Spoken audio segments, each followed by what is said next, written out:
बीमारियों के बारे में जानकारियाँ और हेल्थ एजुकेशन में बहुत बहुत अंतर होता है। बीमारियों के बारे में जो बहुत सारी जानकारियाँ होती हैं वो डॉक्टर और रिसर्च करने वाले और साइंटिस्ट के लिए ज़रूरी होती हैं। एक सामान्य व्यक्ति को स्वस्थ रहने के लिए जो मुख्य जानकारियाँ होती हैं उसको हेल्थ एजुकेशन कहा जाता है। हेल्थ एजुकेशन के बारे में सभी को जानना चाहिए, बहुत ज़रूरी होता है। हेल्थ इंश्योरेंस से ज़्यादा ज़रूरी होता है हेल्थ एजुकेशन के बारे में जानना, क्योंकि हेल्थ एजुकेशन हमारी बीमारियों में होने वाले खर्चे को 15 से 20 गुना कम कर सकता है और साथ साथ जो हमें बीमारी हो रही हैं उनसे भी बचा सकता है और इसमें कोई खर्चा भी नहीं आता है। बस 15 से 20 मिनट रोज़ देने होते हैं इन जानकारी लेने के लिए।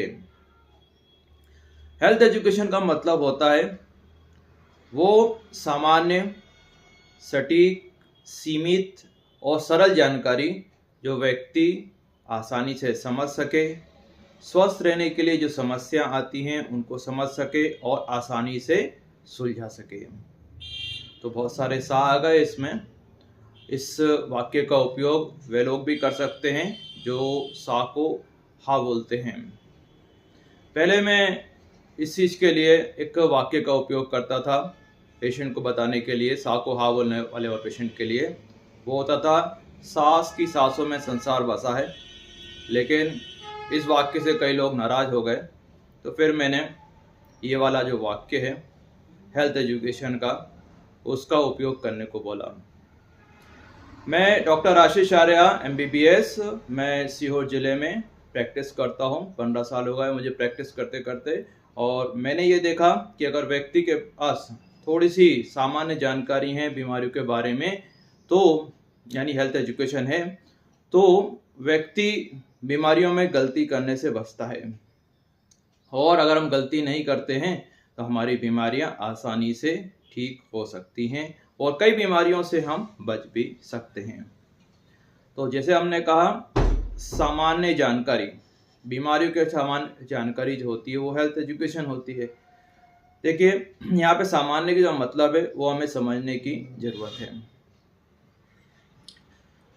बीमारियाँ बहुत सारी होती हैं, लाखों बीमारियाँ होती हैं। सभी बीमारियों के बारे में जानने की ज़रूरत नहीं होती है। जो बीमारी एक सामान्य ग्रुप में होने की संभावना बहुत ज़्यादा होती है उनके बारे में जानने की ज़रूरत होती है।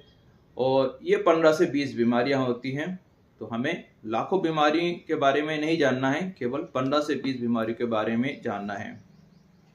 अब सवाल ये उठता है कि बाकी बीमारियों के लिए क्या करें? तो उसके लिए हमें डॉक्टर से संपर्क करना होता है और उनसे सलाह लेनी होती है। और जो सामान्य बीमारियां, उनमें भी हमें सलाह लेना है डॉक्टर से। लेकिन इन सामान्य बीमारियों के जो 15 से 20 बीमारियां जो होती हैं, प्रमुखता बहुत से लोगों को होने की संभावना होती है, इसके बारे में हमें भी जानने की ज़रूरत होती है और साथ साथ डॉक्टर को दिखाने की भी ज़रूरत होती है। क्योंकि इन बीमारियों के बारे में अगर हम जानते हैं थोड़ा बहुत, तो हम इनमें गलती करने से बच सकते हैं। एक बीमारी के बारे में बहुत सारी जानकारियाँ होती हैं, कुछ साइंटिस्ट के लिए होती हैं, कुछ रिसर्चर्स के लिए होती हैं। तो वो सामान्य जो काम की जानकारी होती हैं उनको छांटना बहुत ज़रूरी होता है। इसलिए उनको कैसे छांटा जाता है, कैसे अलग किया जाता है, वो हम इस वीडियो में आपको बताएंगे। उदाहरण के से हम समझते हैं इस चीज़ को, जैसे कि क्रिकेट के माध्यम से समझते हैं इस चीज़ को। भले हमें LBW का फुल फॉर्म ना पता हो, किसी प्लेयर को LBW का फुल फॉर्म नहीं पता हो, लेकिन LBW करना आना चाहिए बॉलर को।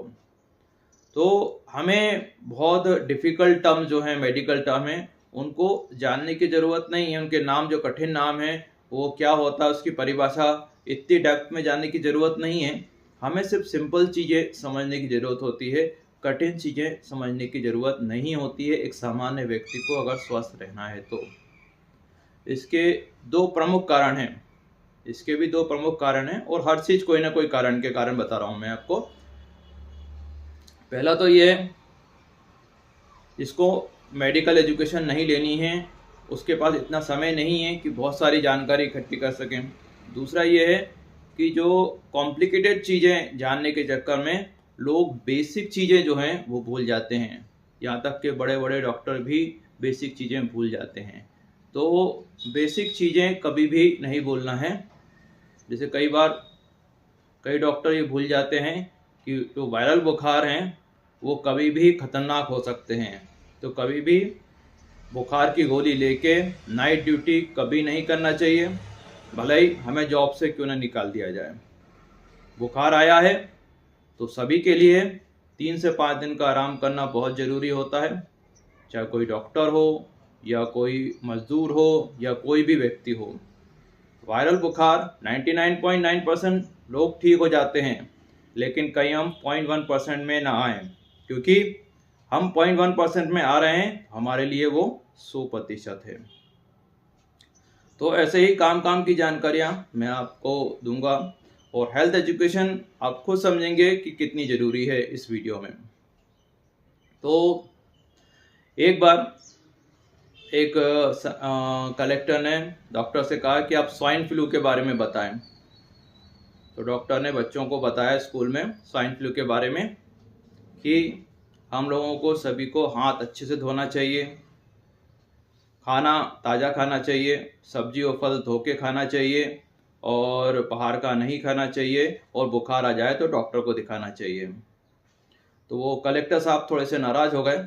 उन्होंने कहा कि हमने आपसे कहा है कि स्वाइन फ्लू के बारे में आप बताइए। तो फिर डॉक्टर ने अपना जो हेल्थ एजुकेशन पॉइंट है वो चालू किया। स्वाइन फ्लू हो, डेंगू हो, ट्रीटमेंट और या मलेरिया हो या टाइफाइड हो, कोई सी बीमारी के कारण आपको बुखार आया है तो डॉक्टर को दिखाना ज़रूरी है, और पीने का पानी जो उबाल के उपयोग करना चाहिए, और साथ में हीमोग्लोबिन की कमी दूर करना चाहिए, अच्छा खाना पीना चाहिए और हाथ धोना चाहिए अच्छे से। और अगर बुखार आए तो 4-5 दिन की छुट्टी करना चाहिए, स्कूल नहीं आना चाहिए, भले ही हमारे एग्ज़ाम क्यों ना चल रहे हों। तो कलेक्टर साहब को ये बात अच्छी नहीं लगी। तो उन्होंने डॉक्टर से कहा कि आपको स्वाइन फ्लू के बारे में पता नहीं, जो आप बच्चों को सिर्फ सिंपल बातें बता रहे हैं। तो वे डॉक्टर ने कलेक्टर साहब से कहा, देखिए हेल्थ एजुकेशन का मतलब होता है वो सीमित, सटीक, सरल जानकारियाँ जो कोई भी व्यक्ति समझ सके और पूरी तरह से साइंटिफिक हो। अगर मैं बच्चों को स्वाइन फ्लू के बारे में बताता कि उसका साइज़ कितना होता है और उसकी लाइफ साइकिल कितनी होती है, उसके लक्षण कितने होते हैं और कितनी वो नुकसान पहुंचा सकता है, निमोनिया करता है, ये सब डिटेल जो हैं एक सामान्य व्यक्ति के लिए ज़रूरी नहीं होती हैं। जो व्यक्ति को उस बीमारी से बचा सके उतनी ही जानकारी प्रमुख होती है, चाहे स्वाइन फ्लू हो, चाहे कोविड हो या कोई दूसरी बीमारी हो जो हवा से फैलने वाली हो। उसमें यही चीज़ें ध्यान रखनी होती है कि संतुलित आहार लेना है, पीने का पानी उबाल के लेना है, हाथ धोना है और बाहर का नहीं खाना है, और जब कोई बीमार हो जाए, बुखार हो जाए तो डॉक्टर को दिखाना है। तो ये जानकारी जो रहती है ये सबसे प्रमुख होती है। हर बीमारी के लिए थोड़ी थोड़ी सी अलग जानकारी होती है, इसलिए हम जो लाखों बीमारियां होती हैं उनको समूह में बांट लेते हैं। तो ये तो हमारी सामान्य जानकारी के बारे में हुआ, और सरल भाषा में होना चाहिए। हमारी जो हेल्थ एजुकेशन होती है वो सरल भाषा में होती है। कॉम्प्लिकेटेड चीज़ें हमें जानने की ज़रूरत नहीं होती है, और डॉक्टर को भी इस चीज़ का ध्यान रखना चाहिए कि बहुत ज़्यादा कॉम्प्लिकेटेड चीज़ें पेशेंट को ना बताएं, सरल चीज़ें बताएं जो कि वो समझ सकें। इसके बाद हम बीमारियों में सही फैसले ले सकें, इसलिए स्वास्थ्य के बारे में कुछ हमें जानकारी होना चाहिए। और सबसे इम्पोर्टेंट जो होता है पॉइंट जो कि हमारे देश के लिए बहुत बहुत ज़रूरी है, और वो ये है कि 2 तरह की बीमारियां होती हैं। ध्यान रखिए, 2 तरह की बीमारियां होती हैं। एक तरह की बीमारी में जो लक्षण और तकलीफ है वो बीमारी के साथ आती है लगभग। और दूसरी तरह की जो बीमारी होती हैं उसमें लक्षण तकलीफ जो हैं बीमारी के शुरू होने के 5 से 20 साल बाद शुरू होती हैं। ध्यान रखिए, 5 से 20 साल बाद शुरू होती हैं। तो जिन बीमारियों में लक्षण तकलीफ और बीमारी जो है एक साथ शुरू हो रही हैं, उस तरह की बीमारियों को तो लगभग हर व्यक्ति समझते हैं। कोई भी लक्षण या तकलीफ हो रही है तो उसके लिए इलाज के लिए डॉक्टर के पास जाते हैं। लेकिन जिन बीमारियों में जो लक्षण और तकलीफ है यानी परेशानी जो है वो 5 से 20 साल बाद आती है, उस तरह की बीमारियों को अधिकतर लोग समझ नहीं पाते हैं। और ये बीमारियां होती हैं diabetes, high blood pressure, high cholesterol, heart attack जैसी बीमारियां, लकवा। ये जो कैटेगरी है ग्रुप की, इसमें क्या होता है, बीमारी जो है जांचों में पहले आ जाती है और जो लक्षण और तकलीफ हैं वो 5 से 20 साल बाद आते हैं। इस तरह की बीमारी के लिए संतुलित आहार समझना बहुत ज़रूरी होता है और नियमित जांच कराना ज़रूरी होता है साल में एक बार। और साथ साथ हमारी जो डाइट है उसको चेक कराना ज़रूरी होता है कि हम जो खाने का तरीका है हमारा वो सही जा रहा है या गलत जा रहा है। जैसे हम अपने गाड़ी के टायरों में हवा चेक करवाते हैं, 4 टायरों में, सब में है कि नहीं, रूटीनली 1-2 महीने में या 3-4 महीने में चेक कराते हैं। वैसे ही हमें अपने खाने में तो 4 जो पौष्टिक तत्व होते हैं वो हम सही ले रहे हैं या नहीं ले रहे हैं, उसको चेक कराना बहुत बहुत ज़रूरी होता है। चेक करेंगे तभी तो पता चलेगा कि हम सही जा रहे हैं या गलत जा रहे हैं। तो जैसे हमने बताया था, हेल्थ एजुकेशन का मतलब होता है वो सीमित, सरल और सटीक बातें। अब उस सटीक बातों के बारे में हम बात करेंगे। अब जैसे कि डेंगू जो रहता है बीमारी, उसके बारे में ये बताया जाता है कि वो उसके जो मच्छर होते हैं उसका नाम, और जो मच्छर का नाम है आपको याद रहे तो ठीक है, नहीं भी याद रहे तो उससे कुछ फ़र्क नहीं पड़ता। 2000 तरह के मच्छर होते हैं और किसी भी तरह के मच्छर के नाम हमें याद रखने की ज़रूरत नहीं होती है। तो मच्छरों के बारे में कहा जाता है कि ये केवल दिन में काटता है और रात को नहीं काटता है। तो इस जानकारी का हम थोड़ा विश्लेषण करेंगे और समझेंगे कि किन बातों को हमें ध्यान देना है और किन बातों पर हमें ध्यान नहीं देना है। जैसे कि एक साइंटिस्ट ने कहा, या कई पेपर में भी लिखा रहता है, कि मच्छर जो है, डेंगू मच्छर जो है वह दिन में नहीं रात को काटता है। इस जानकारी का कोई भी मतलब नहीं है। अब मच्छर रात को नाइट शिफ्ट कर ली उसने तो क्या करेंगे हम, और इससे हमें फ़ायदा क्या? ये एक साइंटिस्ट लेवल की बात है, ठीक है। मच्छर जो है दिन में भी काट सकता है, रात में भी काट सकता है। और इतनी ज़्यादा मच्छरों पे स्टडी विदेश से कोई करने नहीं आएगा, भारत में ही करेंगे। तो हमें इस चीज़ पे ध्यान नहीं देना है कि मच्छर दिन में काट रहा है या रात को काट रहा है, मच्छर की स्पीसीज़ क्या है, वो उसका नाम क्या है, उस पर ध्यान नहीं देना है। वो किस तरह से काटता है, उसके पैर कैसे हैं और वो कहाँ, इससे कोई मतलब नहीं। मेन ये है, डेंगू में अगर मच्छरों से प्रोटेक्शन करना है तो हमारे घर में जो पॉट रहते हैं इसमें साफ पानी रहता है, उनको खाली कर देना है। दूसरा, जिनको अपन खाली नहीं कर सकते हैं उनको ढक देना है। और जिनको ढक नहीं सकते हैं उसमें जो हमारे बाइक का जो तेल निकलता है या फिर हमारे घर में जो बेकार काला तेल निकलता है उसकी 2-2 बूंद डाल देना है। तो ये है सामान्य जानकारी डेंगू से बचने के लिए। और डेंगू में, डेंगू हो, टाइफाइड हो, स्वाइन फ्लू हो, कोविड हो, किसी भी तरह का बुखार हो, इसमें सबसे इम्पोर्टेंट बात जो होती है वो ये रहती है कि हम पहले दिन अच्छे से आराम करें और गोली लेने में जल्दबाजी ना करें। लोग गोली जल्दी से ले लेते हैं और खुद को ठीक समझते हैं और फिर इस तरह से बीमारियां बढ़ती हैं। तो बुखार बिगड़ने का सबसे बड़ा कारण रहता है जल्दबाजी में गोली लेना, गलत तरीके से गोली लेना और गोली लेके आराम नहीं करना 2-3 दिन तक। तो ये चीज़ें होती हैं। तो हर बीमारी के बारे में थोड़ी थोड़ी सी मुख्य जानकारी होती है जो कि हम अलग अलग वीडियोस में बनाएंगे। पिछले वीडियो में हमने शराब की लत के बारे में बात करी थी और यहाँ पे हमने सीखा कि सामान्य जानकारी हमारे पास होनी चाहिए, मुख्य जानकारी हमारे पास होना चाहिए। जो हमारे पास ज्ञान का भंडार है, मेडिकल एजुकेशन, मेडिकल इंफॉर्मेशन को, वो सब कुछ ग्रहण नहीं करना है। किसी को कोई लक्षण होता है वो तुरंत सर्च करते हैं। जैसे किसी को सर दर्द हुआ, 3-4 महीने से दर्द हो रहा है, तो व्यक्ति तुरंत सर्च करता है कि सर दर्द का कारण क्या होता है, और उनको बहुत बड़ी बड़ी बीमारियां जाती हैं, कैंसर भी आ जाता है और बहुत सारी चीज़ें आती हैं, नस फटना और बहुत सारी चीज़ें आ जाती हैं। लेकिन कि इन बीमारियों को किस तरह से सोचना है ये हमें पता होना चाहिए कि कोई भी लक्षण है उसका जो कारण है वो डॉक्टर ही आपको सही बता सकता है, क्योंकि डॉक्टर को भी इस चीज़ को ढूंढने में 7 से 10 साल लगते हैं। तो जो वो काम डॉक्टर जो हैं वो 7 से 10 साल में कर रहे हैं, तो एक सामान्य व्यक्ति वो 1-2 दिन में नहीं कर सकते हैं। सामान्य व्यक्ति के बारे में बात कर रहे हैं, तो इन चीज़ों का हमें ध्यान रखना होता है। हेल्थ एजुकेशन में हम इस बात का ध्यान रखते हैं कि व्यक्ति को बीमारी की जानकारी लेते समय बहुत ज़्यादा कोई टेंशन ना हो जाए, बहुत ज़्यादा व्यक्ति बीमारी के बारे में ही नहीं सोचते रहे। एक बार क्या हुआ कि एक डॉक्टर ने पेशेंट से कह दिया कि आपको स्कैबीज बीमारी है और ये जानवरों से फैलती है।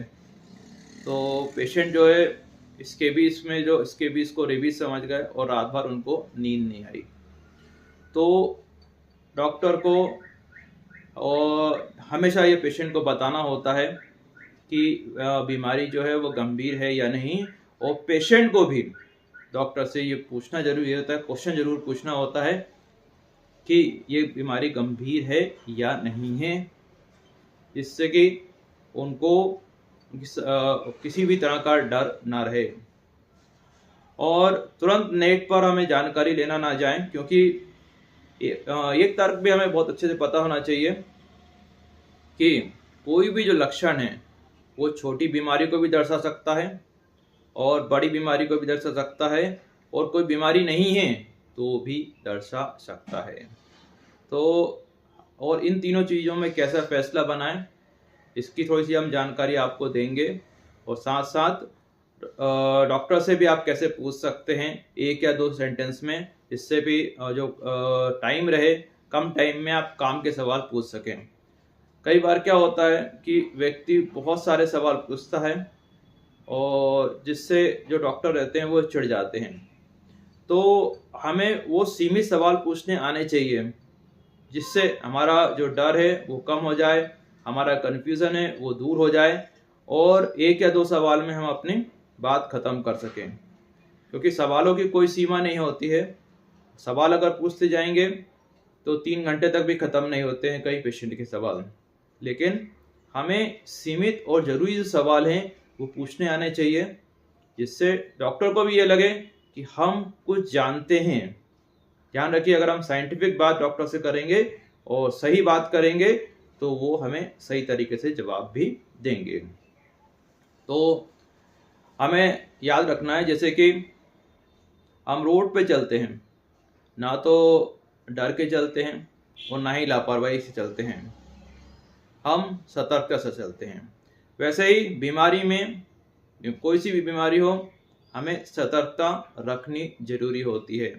ना लापरवाह बनना है और ना ही डरते रहना है, सतर्कता से चलना है।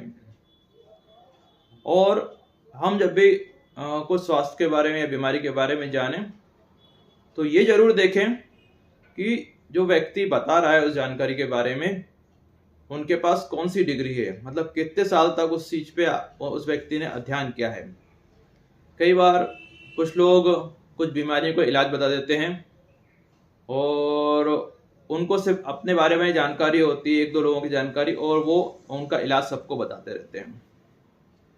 तो इलाज के बारे में भी हमें थोड़ी सी जानकारी होनी चाहिए, क्योंकि कई लोगों को इलाज के बारे में बहुत ज़्यादा गलत फहमियाँ होती हैं। एक इलाज ढूंढने के लिए सही इलाज ढूंढने के लिए। इलाज तो बहुत से लोग ढूंढ सकते हैं, लेकिन सही और सफल इलाज ढूंढने के लिए हजारों साइंटिस्ट को 20 से 25 साल लगते हैं। एक सामान्य व्यक्ति जिन्होंने मेडिकल कभी नहीं पढ़ा है कोई सा भी, और कोई पेशेंट नहीं देखे हैं, 2-3 पेशेंट को सलाह देने के बाद कई लोगों को इलाज बताते हैं, उन लोगों की सलाह से बचना चाहिए। क्योंकि कोई ठीक हो गया इसका मतलब ये नहीं होता कि उस व्यक्ति का इलाज सफल हुआ है। क्योंकि हमारे जो शरीर होता है वो कई बीमारियों को खुद ठीक करता है। 70 से 80% कई बीमारियों में जो ठीक होती हैं वो हमारी इम्यूनिटी यानी प्रतिरोधक शक्ति से ठीक होती हैं। तो हमारी प्रतिरोधक शक्ति से कोई चीज़ ठीक हुई है या इलाज से ठीक हुई है, उसको प्रूफ करने में 10 से 15 साल लगते हैं। तो कोई भी चमत्कारिक ट्रीटमेंट या ऐसा ट्रीटमेंट जो कि 20 से 25 लोगों को देने के बाद चालू किया गया है, वो कभी भी नहीं लेना चाहिए। तो इन चीज़ों का विशेषता ध्यान रखना चाहिए। और आपके जो भी सवाल रहें आप पूछ सकते हैं। हम समय समय पर लाइव आते हैं और सवाल पूछना चालू करें, जिससे कि हमें इसी की जानकारी हो सके। Thank you.